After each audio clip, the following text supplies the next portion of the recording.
जैसे गाड़ी का आईडीवी अभी इसका बचा हुआ है 30,000। 30,000। और सपोज अगर 20,000 से ज्यादा का डैमेज है तो कंपनी बोलेगा टोटल लॉस में ही हम पेमेंट कर देंगे, मतलब गाड़ी 30,000 आप वो पूरा बनाइए। पेमेंट कर हाँ, देगा वो कंपनी। पूरा पेमेंट कर देगा। ठीक है, तो अभी जैसे इसका जो अगर हम बात करते हैं यहाँ पे पार्ट्स का, तो ये कितने तक का भी ये जो है आया है? इसका लगभग वही 15,000 का बिल बना है। 15,000 का। तो इसमें मतलब कस्टमर को कितना पे करना पड़ा? कस्टमर का ये वेलकम टू माय चैनल। तो फ्रेंड्स, आज के इस वीडियो में आपको हम बताने वाले हैं बाइक का जो इंश्योरेंस क्लेम का प्रोसेस है वो किस तरह से होता है। अभी आप देख सकते हैं, आप हमारे सामने में फ्रेंड्स प्रेजेंट है बजाज की पल्सर 150, और अभी यहाँ पे इसका जो पार्ट्स है वो इंश्योरेंस क्लेम में चेंज हुआ है। हमारे साथ अभी इम्तियाज भैया जो कि यहाँ पे पूरा डिटेल में एक्सप्लेन करेंगे कि क्या कुछ प्रोसेस रहता है। तो सबसे पहले आप ये बताइए इम्तियाज भैया कि इंश्योरेंस क्लेम अगर हम लेने के लिए आ रहे हैं तो उसका प्रोसेस क्या रहेगा, क्या क्या डॉक्यूमेंट्स वगैरह जो है वो हमें लेकर आना होगा? इंश्योरेंस क्लेम में अगर आप आए हैं तो सबसे पहले आपका डॉक्यूमेंट्स लगेगा। इंश्योरेंस पेपर चाहिए, रजिस्ट्रेशन पेपर चाहिए, आधार कार्ड चाहिए, पैन कार्ड चाहिए और ड्राइविंग लाइसेंस चाहिए। अच्छा। ये पांचों पेपर होने के बाद उसके बाद यहाँ पे प्रोसेस होगा, क्लेम का प्रोसेस होगा। पहले देख लेंगे कि कौन सा कंपनी का है, अलग अलग कंपनी का थोड़ा अलग प्रोसेस है। ठीक है। जैसे कि अभी हम लोग का गोडीजी से टाई अप है तो यहाँ पे वो क्लेम इंटीमेशन हम लोग खुद कर लेते हैं। अच्छा। और उसका ऑनलाइन सर्वे होता है। सर्वे होने के बाद कस्टमर को हम बोल देते हैं कि डीओ, जब आपका रिपेयर ऑर्डर आएगा, कस्टमर के मोबाइल में ही रिपेयर ऑर्डर आता है, वो मैसेज आने के बाद ही उस गाड़ी में काम लगता है। काम लगना मीन्स गाड़ी फिर डिसमेंटल होता है। डिसमेंटल होने के बाद फिर से फोटो होता है और वो फोटो जाता है सर्वेयर को। वो अप्रूव करने के बाद फिर उसमें सारा न्यू पार्ट्स लग गया। जैसे कि अभी आप देख रहे हैं इसमें न्यू पार्ट्स लग गया। न्यू पार्ट जो सारा इसका ओल्ड पार्ट्स आप उस साइड से भी देख सकते हैं एक बार। हाँ, जितना डैमेज पार्ट था वो वापस से सामने रख के उसका फोटो लेके भेजना पड़ता है। ठीक है। और लास्टली इनवॉइस भेजना पड़ता है। इनवॉइस भेजने के बाद डीओ मिलता है। डीओ के बाद हम गाड़ी डिलीवर कर देते हैं। मतलब डीओ मिलने के बाद आप गाड़ी डिलीवर करते हैं। तो अब जैसे अगर मान लीजिए एक बाइक है, तो अगर न्यू बाइक है उसका अगर हम फर्स्ट टाइम इंश्योरेंस क्लेम ले रहे हैं तो कितने तक का जो है वो हम क्लेम ले सकते हैं इजीली, जो पास हो जाता है, जिसमें कोई दिक्कत नहीं आता हो? नहीं, देखिए आपका अगर डैमेज, अगर आपका रियल डैमेज है, एक्सीडेंट से ही डैमेज हुआ है तो कितना का भी है वो मिलेगा। अच्छा, इजिली मिलेगा।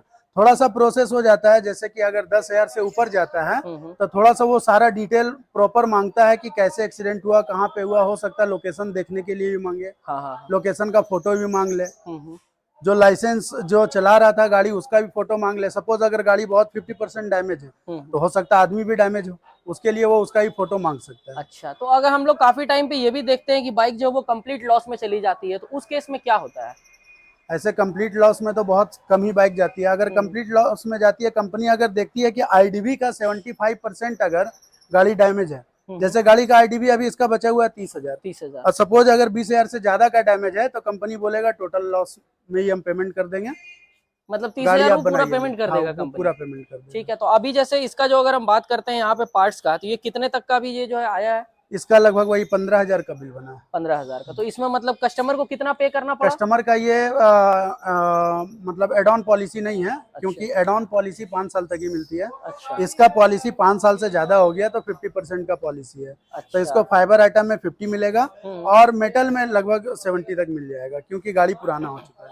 अच्छा, मतलब अगर एड ऑन रहता तो कितना पे करना पड़ता? एड ऑन अगर रहता तो सिर्फ इसको आपको मतलब पॉलिसी एक्सेस होता है और कुछ डेप्रिसिएशन करता लगभग वही 5% तक। अच्छा, मतलब सिर्फ 5% के लगभग में पे करने से मतलब पूरा पार्ट जो है वो चेंज होता है अगर एड ऑन रहता तब। हाँ। और अगर एड ऑन नहीं रहता है तो 50% फाइबर में और 70% के लगभग इसमें। हाँ, नहीं, अगर गाड़ी अगर न्यू है, सपोज अगर अभी फर्स्ट साल ही है गाड़ी का, तो उसमें 90% तक मिल जाएगा मेटल में। 90% मेटल पे मिल जाएगा। अच्छा, तो ये जो फैसिलिटी मतलब ये 5 साल तक ही रहता है? हाँ, 5 साल से एड ऑन पॉलिसी आप 5 साल तक ही ले सकते हैं। 5 साल के बाद आप एड ऑन पॉलिसी नहीं ले सकते हैं। कोई भी एड ऑन फिर नहीं ले सकते। 0% वाला भी जो है वो वही 0% वाला को ही एड ऑन बोलता है। अच्छा, कोई एनडी बोलता है, कोई एड ऑन बोलता है, कोई जीरो डेप्थ बोलता है, कोई बम्पर टू बम्पर बोलता है। मतलब 5 साल के बाद वो नहीं मिलेगा, फिर आपको 50% वाला ही। अच्छा, तो ये पूरा प्रोसेस करने में कितना टाइम लग जाता है क्लेम लेने के पूरा कंप्लीट करने में? देखिए, अगर मेरे पास पार्ट्स अवेलेबल रहा, अगर repair order same day meal गया, जो लगभग अगर अंडर 10,000 रहता है तो repair order same day meal जाता है। अच्छा, तो सेम डे अगर मिल गया, अगर मेरे पास पार्ट्स अवेलेबल है तो गाड़ी हम सेकंड डे इसको डिलीवर कर देते हैं। सेकंड डे डिलीवर हो जाता है। और अगर पार्ट्स अवेलेबल नहीं है तो 15 से 20 दिन भी लग जाएगा। मतलब पार्ट्स पे डिपेंड करता है, अगर अवेलेबल है तो तुरंत काम हो जाएगा, नहीं अवेलेबल है तो टाइम लगेगा। ऐसे ज्यादातर ये सब बाइक्स का तो पार्ट्स रहता ही है।